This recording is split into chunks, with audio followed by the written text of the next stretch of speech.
the town where they lived no longer exists for all practical purposes.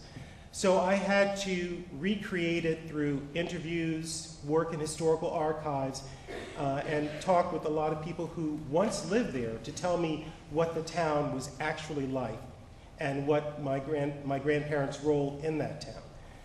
And one of the things that I also did was I sought out members of my family from both sides of the racial divide to talk about the role race has played in my family over 3 generations.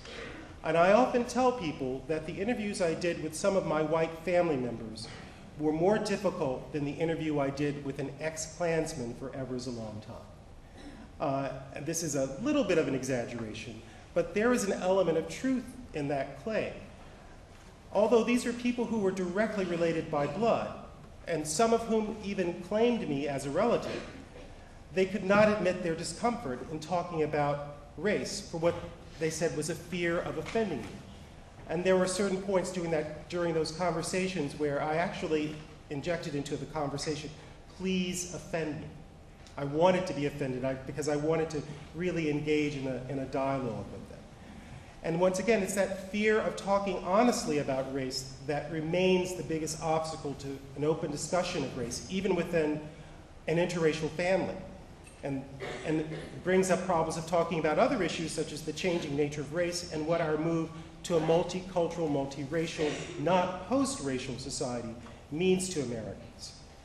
Now, in spite of the difficulties in discussing race with members of my own family, I ended up feeling hopeful about the way the idea of race is different for the next generation, particularly your generation.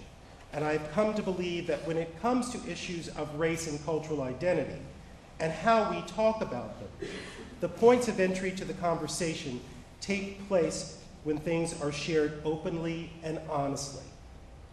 In those conversations with my relatives, I had to learn to be honest and not allow their reticence to keep me from also being open and honest. Because it's only when we share entry points into actual cross-cultural conversations that we can find what the philosopher Anthony Appiah calls new ways of thinking, feeling, and acting on the role of race in our lives, both past and present.